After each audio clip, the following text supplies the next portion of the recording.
नमस्कार दोस्तों, स्वागत है आपका हमारे चैनल पर एक बार फिर से।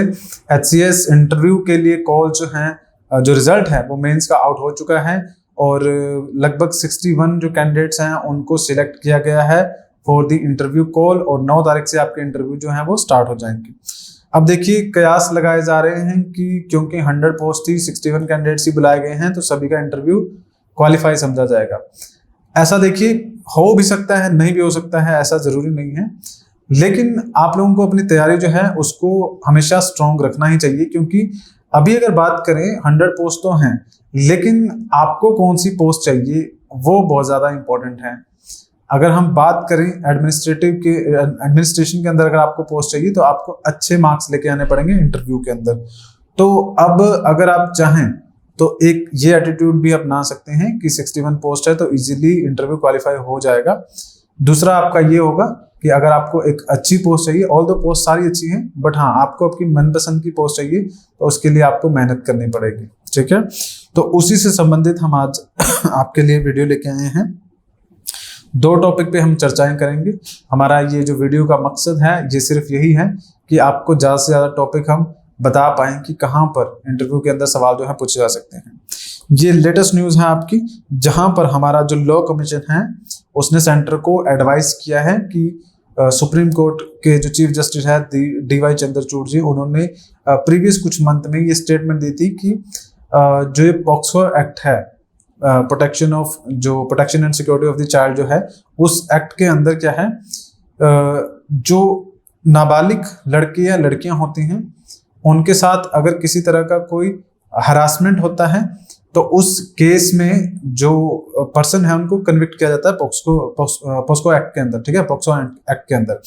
अब देखिए, इसमें जो लॉ कमीशन है उसने एक जजमेंट, एक एडवाइस सेंटर को दी है, क्योंकि DY चंद्रचूड़ जी ने कहा था कि सेंटर को इस बारे में विचार करना चाहिए, क्योंकि ये जो एक्ट है ये तब लागू होता है जब कोई बच्चा 18 साल से कम उम्र का हो। और बीच में ये बात भी उठी थी, कई एक्सपर्ट्स का कहना ये था कि हमें जो एज है उसको घटाकर 18 से 16 कर देना चाहिए, क्योंकि आजकल देखने को क्या मिल रहा है कि बहुत ही जल्दी जो बच्चे हैं या फिर जो लड़के और लड़कियां हैं वो इन सब चीज़ों में इन्वॉल्व हो जा रहे हैं। जैसे कि आजकल के एक डेटिंग ऐप चल रही हैं, कुछ ना कुछ किसी ना किसी तरीके से बात होती हैं और फिर वो इन सब चीज़ों में एंगेज हो जाते हैं। और उसकी वजह से होता क्या है, अब लीगल एज जो है वो 18 रखी गई है। ठीक है, शादी करने की उम्र जो रखी गई है वो 18 रखी गई है,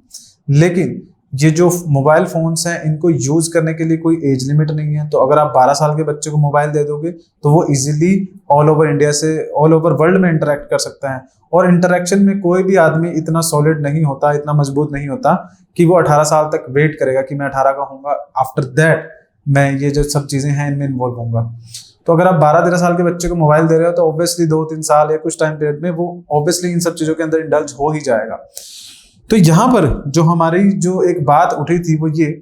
कि कंसेंट की जो एज है, कि मान लीजिए कोई फिजिकल सेक्सुअल कंसेंट जो देना है उसकी जो एज है वो 18 साल या उससे ऊपर रखी गई है अकॉर्डिंग टू द लॉज।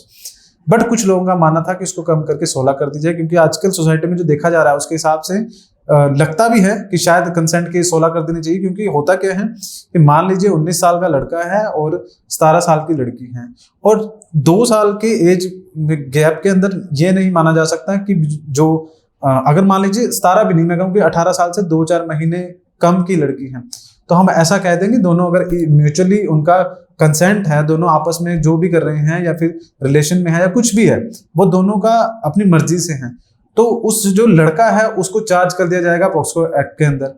और जो लड़की है उसको माइनर बोल के, क्योंकि एक्ट कहता है 18 साल से ऊपर कंसेंट दे सकते हैं या फिर वो बालिग माना जाएगा, तो उसको छोड़ दिया जाएगा या फिर उसको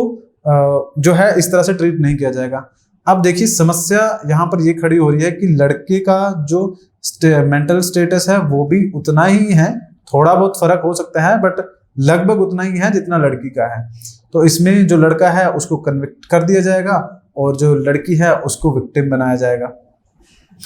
ये केस उल्टा भी हो सकता है कि लड़की बड़ी हो लड़का छोटा हो, तो उस केस में लड़की को कन्विक्ट किया जाएगा और लड़के को विक्टिम बनाया जाएगा।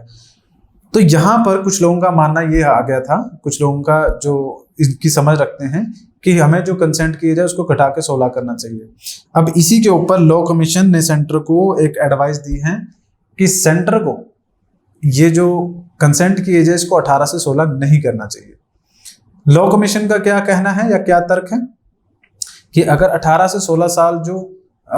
कंसेंट की एज कर दी जाएगी तो उसमें प्रॉब्लम ये होगा कि ये जो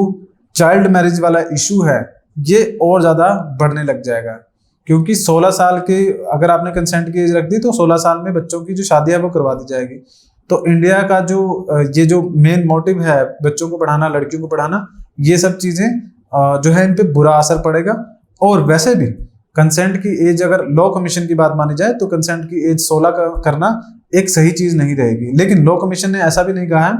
उन्होंने एक और चीज़ सजेस्ट की है कि जुडिशरी जो है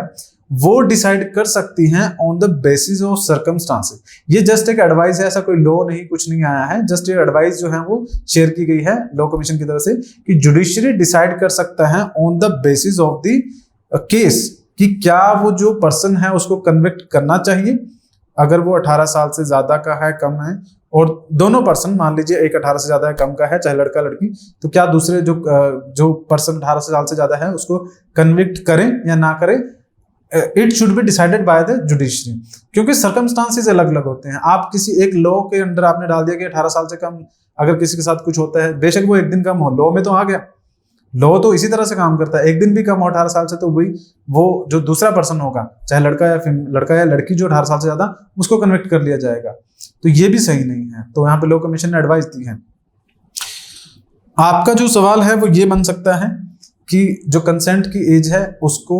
क्योंकि अभी ये लॉ आया नहीं है, इसके ऊपर चर्चाएं होंगी, फिर पार्लियामेंट में कुछ होगा, सवाल ये उठता है कि क्या जो कंसेंट की एज है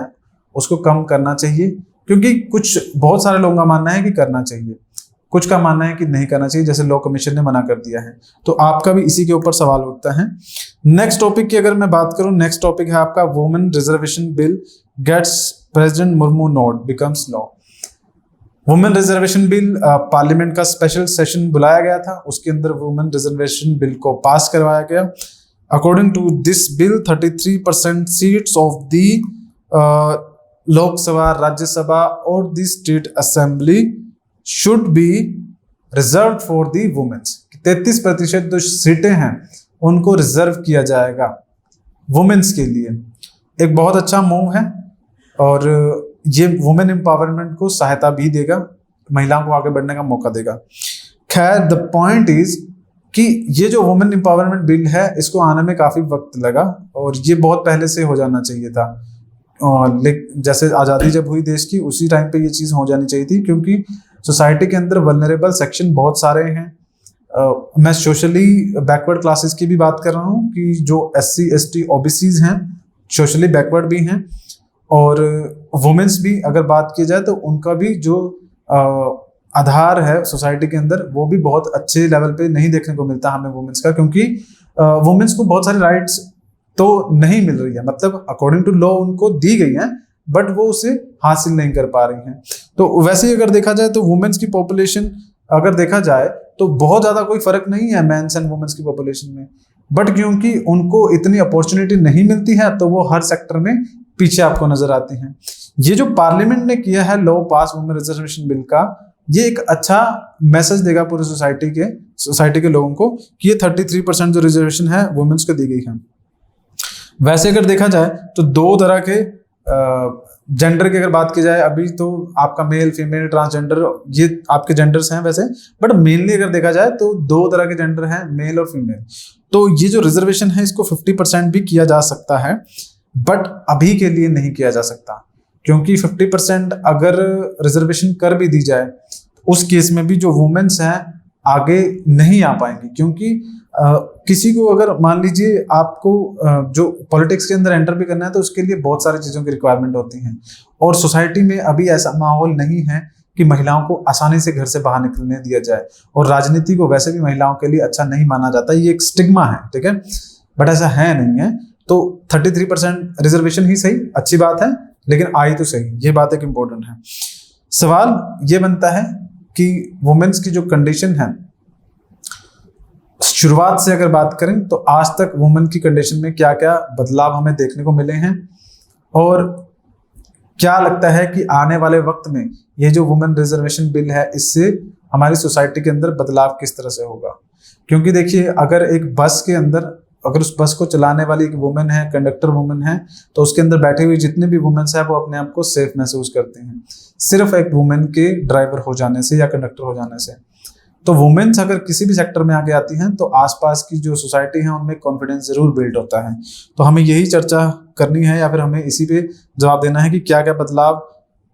पुराने टाइम से अभी तक देखने को मिले और क्या क्या इस बिल के बाद हो सकते हैं। आगे अगर बात करें गोयला क्लासेस की तरफ से, हमारा इंटरव्यू का जो कोर्स है वो 499 के अंदर है। इसके अंदर आपको सिंपली एक डिटेल्ड एप्लीकेशन फॉर्म भरना है और जो भी चीज़ें होंगी आपके इंटरव्यू में फ़ायदे के लिए या फिर आप अच्छा एक स्कोर लेके यहाँ पर इंटरव्यू में आपको बताई जाएगी। आज के लेक्चर में फिलहाल इतना ही है, अगली बार मिलेंगे, तब तक के लिए धन्यवाद।